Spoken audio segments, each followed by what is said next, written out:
कैसे जाने कि मेरा इम्प्लांटेशन हो गया है? कैसे पता चलेगा कि मेरा इस बार सक्सेसफुल इम्प्लांटेशन हो गया है?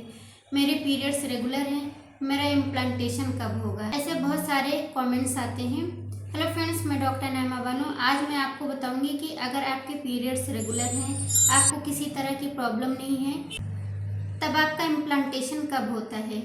देखिए, आपका पीरियड साइकिल अगर 28 दिन का है और आपका पीरियड 4 से 5 दिन रहता है, 6 दिन रहता है या 7 दिन रहता है, तब आपका ओवुलेशन 14th डे पर होता है, यानी 14वें दिन पर, या फिर 16वें दिन पर होता है। अगर आपका पीरियड साइकिल 30 डेज का है, तब आपका ओवुलेशन 16वें दिन पर होता है। क्या सक्सेसफुल इम्प्लांटेशन के लिए सिर्फ पीरियड्स का रेगुलर होना ही काफ़ी है? नहीं, बिल्कुल भी ऐसा नहीं है।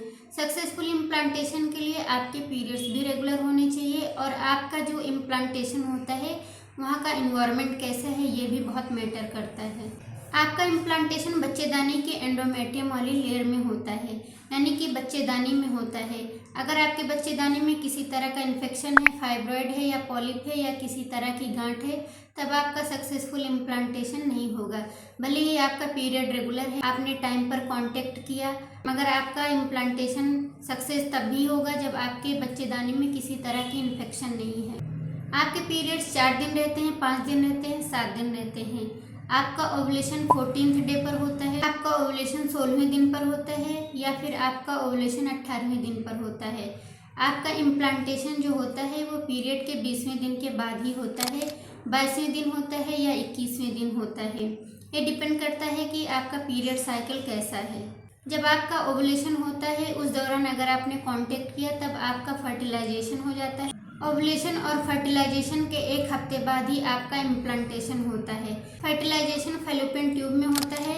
धीरे धीरे जो आपका एम्ब्रियो बनता है वो जाकर बच्चेदानी में चिपकता है 1 हफ्ते बाद। मान लीजिए आपके बच्चेदानी में किसी तरह की गांठ नहीं है, किसी तरह की सूजन नहीं है, तब आपका इम्प्लांटेशन पीरियड के 22वें दिन या 21वें दिन पर होता है। इस दौरान आपको कुछ सिम्टम्स नज़र आते हैं। सबसे पहला सिम्टम ये होता है कि आपके ब्रेस्ट में टाइटनेस आती है, आपके ब्रेस्ट में टेंडरनेस फील होता है, भारीपन फील होता है, अनईजी सा फील होता है। ये इसलिए होता है क्योंकि जैसे ही आपका इम्प्लांटेशन होता है वैसे ही बच्चे को ग्रो करने के लिए प्रोजेस्टेरोन का लेवल बढ़ने लगता है।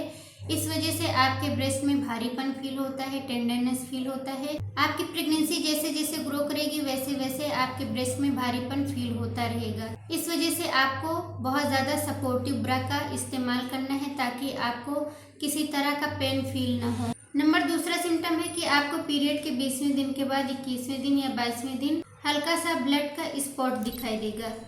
ये होता है स्पॉटिंग होना, यानी कि इम्प्लांटेशन ब्लीडिंग होना या स्पॉटिंग होना। इसमें आपको पीरियड जैसा ब्लड बिल्कुल भी नहीं आता है, थक्के नहीं आते हैं, क्लॉट्स नहीं आते हैं। इसमें आपको ब्राइट रेड कलर का पीरियड नहीं आता है। इसमें आपको हल्का ब्राउन या हल्का पिंक कलर का ब्लड आता है।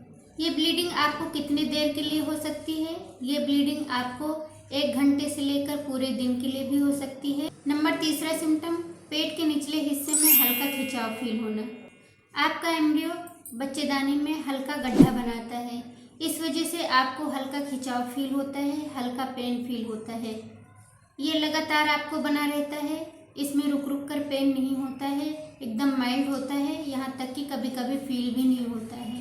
अगर आपको पीरियड के 20वें दिन के बाद 21वें दिन या 22वें दिन ऐसे सिम्टम्स नज़र आते हैं तो आप ये समझ जाइए कि आपका सक्सेसफुल इम्प्लांटेशन हो गया है। मगर आपके पीरियड्स रेगुलर होने चाहिए, आपकी सारी रिपोर्ट्स नॉर्मल होनी चाहिए, आपके बच्चेदानी में किसी तरह की गांठ नहीं होनी चाहिए, आपके बच्चेदानी में किसी तरह की सूजन नहीं होनी चाहिए, आपका अंडा टाइम पर फूटना चाहिए, तभी आपका सक्सेसफुल इम्प्लांटेशन हो सकता है। अगर आपको मेरी वीडियो अच्छी लगी हो, चैनल पर नए हो तो चैनल को सब्सक्राइब कर दीजिए, वीडियो को लाइक कर दीजिए और दूसरों तक शेयर कर दीजिए। चलिए मिलते हैं नेक्स्ट वीडियो में। Thank you.